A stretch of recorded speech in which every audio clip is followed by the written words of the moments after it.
Hallo ihr Lieben, wir machen heute eine weitere sehr, sehr leckere Erdbeertorte.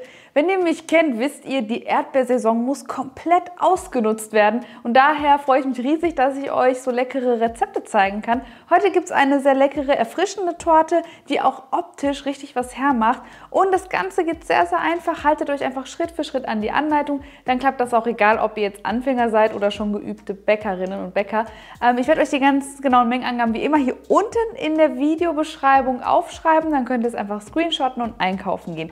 Ich fange direkt an mit meinem Teig. Das wird ein locker luftiger Teig ohne Eier trennen, also super unkompliziert. Dafür nehme ich jetzt die Küchenmaschine, ihr könnt aber auch euer Handrührgerät verwenden, dann braucht ihr nur so 2 Minuten länger. Und da gebe ich jetzt Eier, gleich noch eine Prise Salz, Zucker und Vanilleextrakt dazu. Und der Trick dabei ist, dass ihr später noch warmes Wasser hinzufügt und dann richtig schön schlagen, ungefähr 5 bis 6 Minuten lang.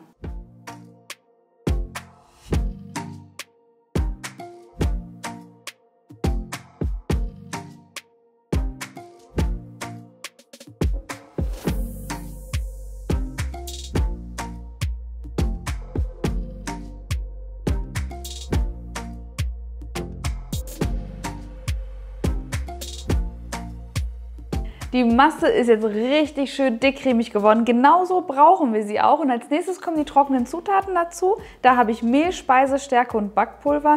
Und jetzt ist es ganz wichtig, dass wir das Ganze vorher noch einmal durchsieben und dann mit einem Teigschaber richtig schön mit ganz viel Liebe unterheben.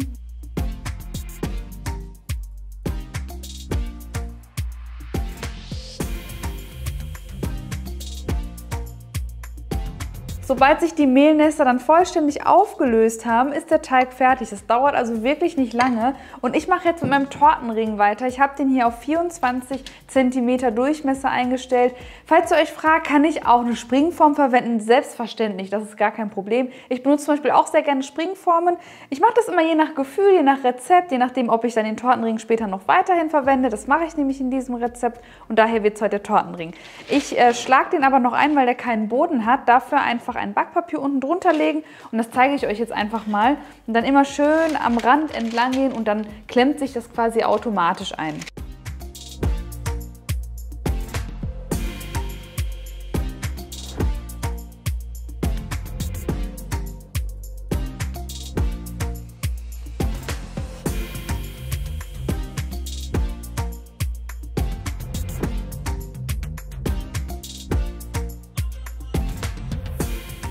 Der Teig kommt jetzt in den vorgeheizten Backofen bei 180 Grad Ober- und Unterhitze für 24 Minuten. Anschließend einmal rausholen, zugedeckt abkühlen lassen und wir machen weiter mit der Creme. Ich habe dafür jetzt einmal Schlagsahne, die ist ganz kalt und frisch aus dem Kühlschrank, habe ich schon mal in meine Schüssel gegeben und werde die jetzt mit dem Handrührgerät einmal aufschlagen. Da gebe ich jetzt auch kein Sahnefest dazu und danach gehen wir rüber zum Herd.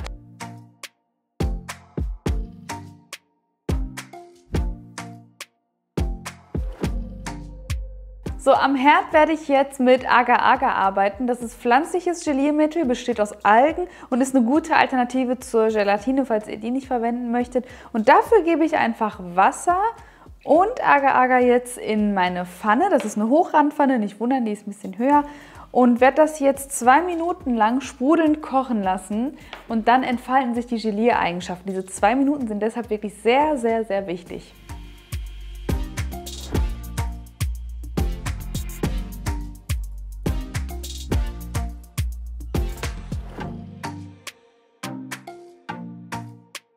Nach den 2 Minuten dann einmal den Topf vom Herd ziehen und die Mascarpone einrühren, so dass die Klümpchen frei ist. Es ist ganz normal, dass sie dann etwas weicher wird. Gleich wird alles noch richtig schön fest.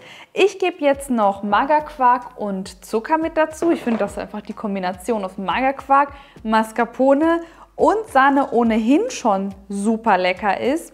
Aber wir haben hier heute noch so einen kleinen Stargast. So, Zucker eben noch mit rein. Und zwar nehme ich die Konfitüre von Dabo.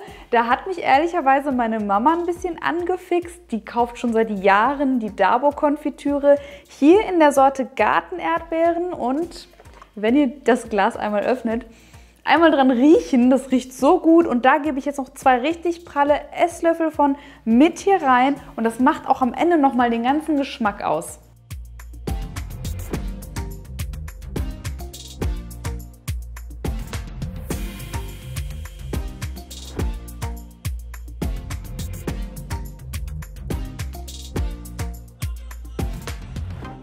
So, wir können jetzt auch direkt die aufgeschlagene Sahne unterheben. Ich nehme jetzt dafür aber keinen Schneebesen mehr, sondern meinen Teigschaber. Ich hatte heute gerade einen kurzen Aussetzer. So, und da gebe ich jetzt einfach die komplette Sahne mit rein und hebe sie unter. Und dann ist die Creme auch schon fertig.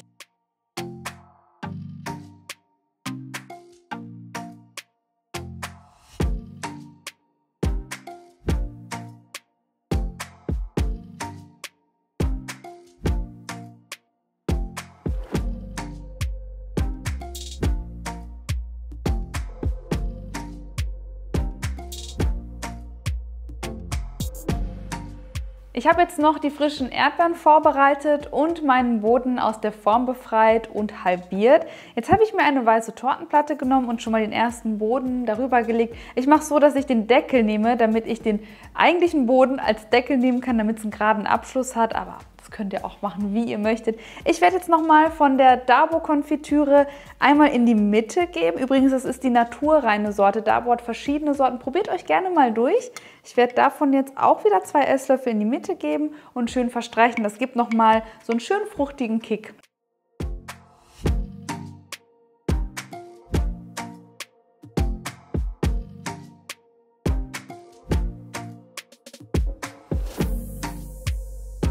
Die langen Erdbeerstücke jetzt ganz einfach an den Rand des Tortenrings geben und macht euch keine Sorgen, das hält wie von alleine. Und anschließend den Rest nochmal ein bisschen feiner schneiden. Die Erdbeeren gebe ich jetzt in die Mitte, verteile dann die Creme oben drüber und dann kommt auch schon der Deckel darauf.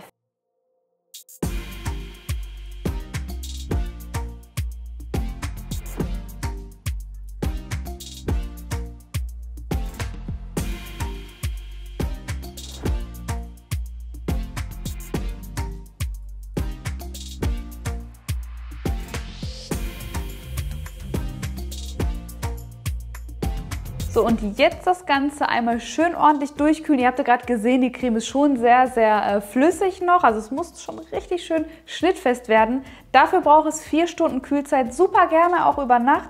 Also könnt ihr das Ganze praktisch am Vortag vorbereiten und dann fehlt eigentlich nur noch die Dekoration.